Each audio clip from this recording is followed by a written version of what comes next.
तो नाभादास जी ने संतों को कहा, जात हमारी आत्मा प्राण हमारो नाम, अलख हमारो इष्ट है, सो गगन हमारो ग्राम। महात्माओं ने कहा, देखो भाई तुम हो तो बड़े विलक्षण, अगर तुम कहो तो हमारे साथ तुम जयपुर चल सकते हो, जोधपुर। तो नाभादास जी ने कहा, हमारा तो कोई है ही नहीं, ले चलो। तो हाथ पकड़ा संतों ने, कील देव जी ने और श्री अग्रदेव जी ने, और श्री नाभादास जी को लेकर के जाने लगे। जैसे ही लेकर जाने लगे तो अग्रदास ने अपने बड़े गुरु भाई श्री कील देव जी से कहा, भैया इसकी अंदर की आंखें तो खुली हैं पर बाहर की आंखें बंद हैं। देखो भैया, आंखें दो प्रकार की होती, एक अंदर की, एक बाहर की। बाहर की ये जो दो नेत्र हैं, आंखें हैं, ये देखते हैं संसार को, कैसा रंगीन है, पीला है, लाल है, काला है, गोरा है, ये संसार के रंगों को देखता है। लेकिन भीतर की जो आंखें हैं, ये परमात्मा के रंग को देखती हैं।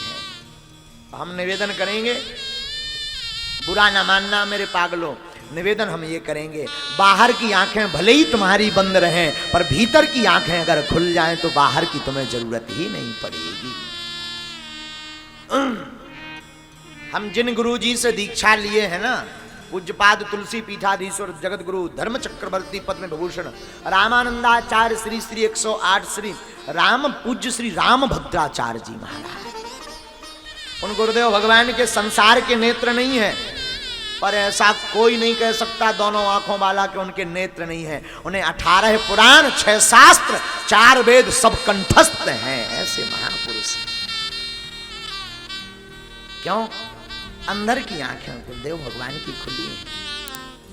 तो पूज्य श्री नाभादास जी महाराज, पूज्य श्री नाभादास जी महाराज संतों के साथ जाने लगे। तो पूज्य श्री कील देव जी ने अपने कमंडल का जल लिया और नाभादास जी की आंखों पर जैसे ही छींटा मारा तो दोनों आंखें खुल गईं, बाहर भी दिखाई पड़ने लगा और भीतर भी दिखाई पड़ने लगा। ये संतों के संग का प्रभाव है। किसका प्रभाव है भैया? संतों के संगत का प्रभाव है। संतन के संग लाग रे तेरी अच्छी बनेगी। आप संतों के संग लगोगे तो तुम्हारी अच्छी बन जाएगी। और हम लोग क्या करते हैं कि हम लोग संगति तो मांगते हैं, बड़े अच्छे मित्र तो मांगते हैं, लेकिन पार्टी वाले ऐसे मित्रों से नाता रखते हैं जो पार्टी करते हो। हम निवेदन करेंगे आज व्यासपीठ से, पागलो मित्रता करनी है तो उससे करना जिसके मस्तक पर तिलक हो, गले में माला हो और शिखा बांधे हुए हो, वो कम से कम तुम्हें कथा में तो ले आएगा। ऐसे मित्र से मित्रता करोगे जो तिलक लगाता होगा, गले में माला पहनता होगा, मुख से गोविंद का नाम लेता होगा, वो तुम्हें बियर बार नहीं ले जाएगा, वो तुम्हारा हाथ पकड़ करके राम जी के मंदिर में लेवा जाएगा। इसलिए ध्यान रखना, मित्रता करनी है तो सिर्फ और सिर्फ जिसके मस्तक पर तिलक हो उससे मित्रता करना। हम निवेदन करें जिसके मस्तक पर तिलक नहीं हो उसे लगवाओ, जबरदस्ती लगवाओ। क्यों?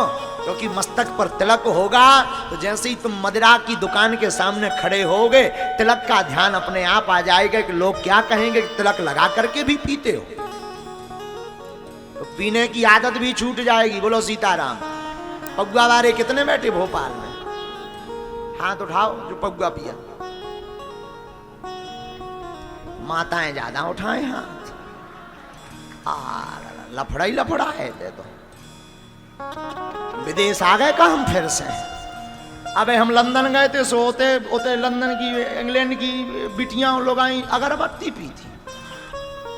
बोलो सीताराम।